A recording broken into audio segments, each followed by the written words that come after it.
Welcome to all of you at your own YouTube channel physics math solution. बच्चों, आज हम करेंगे nutrition in animals. Animals में किस प्रकार से न्यूट्रिशन होता है हम प्लांट्स में कर चुके हैं बाय फोटोसिंथेसिस। आज हम करेंगे एनिमल में न्यूट्रिशन कैसे होता है।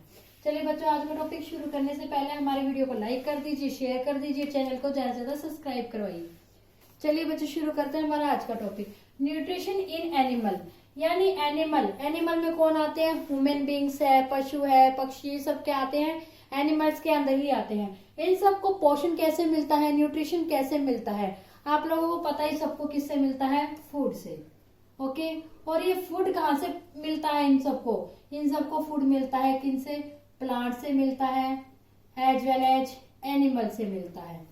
क्या क्या हो सकते हैं हमारे फूड? प्लांट से मान लीजिए कोई भी दाल है, चावल है, इस तरह की सारी चीजें, हमें गेहूं है, वो किससे मिलती है? प्लांट से। उसके बाद कोई भी मिल्क प्रोडक्ट है, दूध है, दही है, एग है, ये सब हमें कहाँ से मिलते हैं? ये सब मिलते हैं हमें एनिमल से मिलते हैं। यानी हम किस कैटेगरी के अंदर आते हैं? हम आते हैं हेटरोट्रोप्स में। बताया था ना बच्चों मैंने आप लोगों को जब हेटरोट्रोप्स वाले टॉपिक करवाया था। यानी हम जो ह्यूमन बींग्स है यानी और एनिमल्स है, सभी के सभी एनिमल्स किस किस पे डिपेंड है अपने फूड के लिए? प्लांट्स पे और एनिमल्स से। तो ये किस पे? अदर प्लांट्स पे और एनिमल्स पे डिपेंड है, तो इन्हें हम क्या कहते हैं? इन्हें हेटरोट्रोप्स कहते हैं। और प्लांट्स और एनिमल्स से इन्हें डिफरेंट टाइप्स के मटेरियल मिलते हैं अपने फूड के लिए।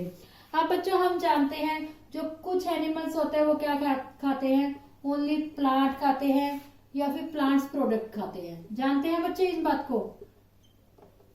यानी जो चीजें सिर्फ प्लांट से मिलती है, पेड़ पौधों से मिलती है, सिर्फ वही चीजें खाते हैं। एनिमल से दैट्स मीन एनिमल से प्राप्त होने वाली चीजें तो खाते हैं, वो लाइक लगा लीजिए मिल्क है, इस तरह की चीजें लेते हैं और नहीं लेते। कहने का मतलब है ये लगा लीजिए एग है, मीट है, ऐसी सब्सटेंस, ऐसी चीजें नहीं खाते। कुछ ऐसे होते हैं जो प्लांट और प्लांट प्रोडक्ट खाते हैं, हम नॉर्मली तौर पर ये कह देते हैं। कुछ ऐसे होते हैं जो मीट खाते हैं यानी अदर एनिमल्स को खाते हैं, होते हैं ना बच्चों। और कुछ ऐसे होते हैं जो plants as well as other animals, यानी सब कुछ खाते हैं। आप लोगों को पता होगा कुछ जो ह्यूमन बींग्स होते हैं या फिर कुछ एनिमल्स होते हैं वो सिर्फ और सिर्फ पौधों से बनी, नॉर्मली तौर पर हम कहते हैं वेजिटेरियन है। जो वेजिटेरियन होते हैं, कुछ नॉन वेज होते हैं, और कुछ ऐसे होते हैं जो वेजिटेरियन भी होते हैं और नॉन वेज की कैटेगरी में, दोनों की कैटेगरी में आते हैं।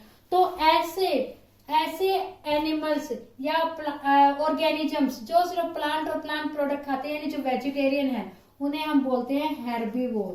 क्या बोलते हैं हम उन्हें? हर्बीवोर्स।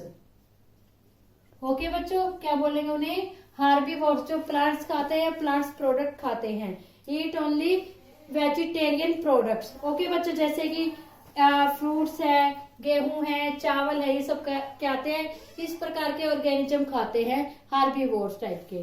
सेकेंडली हो सकते हैं इस प्रकार के कौन से होते हैं जो मीट खाते हैं, मांस मछली खाते हैं, अदर एनिमल्स को खाते हैं, उनको बोलते हैं कार्निवोर्स। क्या बोलते हैं? कार्निवोर्स। इसे में एग्जांपल में आ सकते हैं जैसे लायंस है, टाइगर है, ये सब क्या होते हैं? ये कार्निवोर्स के अंदर आते हैं। ओके बच्चों, और इस प्रकार की कैटेगरी में कौन से आते हैं? जैसे काऊ है, काऊ, बुफेलो, कैमल, इस तरह के वो क्या है? हार्बीवोर्स के अंदर आते हैं। ह्यूमन बींग्स नहीं आते। ह्यूमन बींग्स आते हैं बच्चों इस कैटेगरी में जो plants product as well as meat, मांस, मछली और अदर एनिमल्स सब कुछ खाते हैं, उन्हें हम बोलते हैं ओमनिवर्स। क्या बोलते हैं? ओमनिवर्स। यानी जो वेज फूड और नॉन वेज फूड दोनों तरह का फूड खाते हैं, उन्हें बोलते हैं ओमनिवर्स। इसमें आते हैं ह्यूमन बीइंग्स। क्या आते हैं? Human beings. ओके बच्चों, आई बात समझ में आप लोगों को? ह्यूमन बीइंग्स के अलावा और क्या हो सकते हैं? जैसे डॉग है, स्पैरोज है, आंट है, ये भी सब क्या आ सकते हैं? ओमनिवर्स के अंदर आते हैं। अब एक बात और, जो जितने भी ये तीनों कैटेगरी के हैं, तीनों कैटेगरी के जो ऑर्गेनिज्म होते हैं, ये डायरेक्ट लगा लीजिए, इनडायरेक्ट लगा लीजिए, किसी भी तरीके से आप मान सकते हैं, ये सब कुछ किस पे डिपेंड होते हैं? ये सारे डायरेक्ट सनलाइट पर बेस्ड होते हैं, डिपेंड होते हैं। क्यों होते हैं सनलाइट पे डिपेंड? कोई भी सनलाइट है, यहाँ से मान लीजिए ये सन है, ओके बच्चों, ये सन है, यहाँ पर क्या है, कोई भी एक प्लांट है। इस प्लांट ने क्या किया, सन से सनलाइट ली और अपना फोटोसिंथेसिस की प्रोसेस करके क्या किया, फूड बनाया। ओके बच्चों, तो इस सन से एनर्जी क्या ली, प्लांट से ली और क्या किया, यहाँ से फूड बनाया। और इस प्लांट प्रोडक्ट को किसने खाया, हार्बीवोर ने। किसने खाया, हार्बीवोर ने, यानी इससे एनर्जी किसको मिली, हार्बीवोर को मिली। उसके बाद इस हार्बीवोर को किसने खाया, कार्निवोर ने, और इससे एनर्जी किसको मिली, कार्निवोर्स को मिली, यानी नॉन वेज को मिली। लेकिन जो ओमनिवर्स है, ओमनिवर्स कौन से होते हैं बच्चों, ओमनिवर्स वो होते हैं जो क्या होते हैं, जो प्लांट्स भी खाते हैं और हार्बीवोर्स को भी खाते हैं। ठीक है बच्चों, वही होते हैं ना। और हार्बीवोर्स का मतलब है तो हमारे एनिमल्स है, मांस है, मतलब कि जो इन सब चीजों को खाते हैं, लेकिन इनको भी कोई खाने वाला है आगे। ओके बच्चों, वो होते हैं कार्निवोरियन, जो अदर एनिमल्स को खाते हैं। और जो ये प्लांट प्रोडक्ट और हार्बीवोर्स दोनों को खाते हैं, वो होते हैं हमारे ओमनिवर्स। इसका मतलब क्या है, जो ओमनिवर्स होती है इसको एनर्जी डायरेक्ट प्लांट से भी मिलती है और हार्बीवोर्स से भी मिलती है।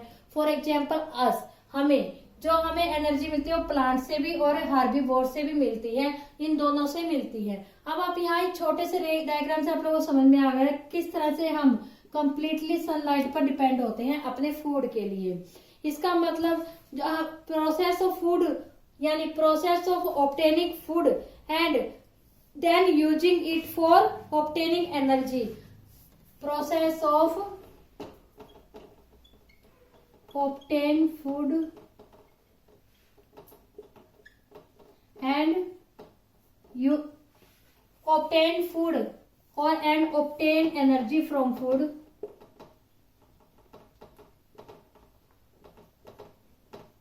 एनर्जी किस चीज के लिए चाहिए हमें, किस चीज के लिए चाहिए बच्चों एनर्जी, एनर्जी चाहिए हमें ग्रोथ, डेवलपमेंट, समथिंग, इन सब चीजों के लिए एनर्जी चाहिए। तो यही प्रोसेस हमारी क्या कहलाती है, न्यूट्रिशन कहलाती है। The process of obtaining food and then using it for the obtaining energy which is used in the growth and repairing of body called nutrition. क्या कहलाता है वो, न्यूट्रिशन। आई होप बच्चों आप लोगों को समझ में आ गया होगा एनिमल्स में न्यूट्रिशन कैसे होता है। 3 टाइप्स के ऑर्गेनिज्म होते हैं इसमें, वो कि एक होते हैं वेजिटेरियन जिसे हम बोलते हैं हार्बीवोर, एक होते हैं नॉन वेज जिन्हें कार्निवोर बोल दिया, एक होते हैं इन दोनों के बीच की कैटेगरी के जिसके अन्य ओमनिवर होते हैं। लेकिन ये तीनों के तीनों डायरेक्टली किस पर डिपेंड होते हैं, सनलाइट पर। किस प्रकार से सनलाइट पर डिपेंड होते हैं ये हमने यहाँ से कर लिया, और हमने यहाँ से सिंपली न्यूट्रिशन की डेफिनेशन निकाल ली भी। फूड को ऑब्टेन करना और उस फूड से एनर्जी प्राप्त करने की, चीज के लिए, ग्रोथ के लिए और हमारे किसी भी टिश्यू की या फिर सेल की रिपेयरिंग के लिए, वो सब क्या कहलाता है, न्यूट्रिशन कहलाता है। आई होप बच्चों आपको आज का हमारा टॉपिक न्यूट्रिशन इन एनिमल बहुत अच्छे से समझ में आ गया होगा। फिर भी कोई डाउट है तो आप लोग कमेंट सेक्शन में कमेंट करके पूछ सकते हैं। अगर आपको हमारी आज की वीडियो अच्छी लगी हो तो हमारे वीडियो को लाइक कीजिए, ज्यादा से ज्यादा शेयर कीजिए और चैनल को सब्सक्राइब कीजिए और बेल आइकन दबाना ना भूलें, ताकि आपको हमारे आने वाली नेक्स्ट वीडियो जिसमें हम करेंगे different steps in the process of nutrition in animals, मतलब कि न्यूट्रिशन इन एनिमल्स में ये तो हमने जस्ट कैटेगरी की है कि कौन कौन से स्टेप्स इंक्लूड होते हैं, किस तरह से उन्हें फूड मिलता है, न्यूट्रिशन मिलता है, इन सब के बारे में करेंगे। तो बच्चों बेल आइकन जरूर दबाइए ताकि आपको हमारी आने वाली इस नेक्स्ट वीडियो का नोटिफिकेशन मिल जाए। तब तक के लिए बच्चों good bye, take care and thank you बच्चों।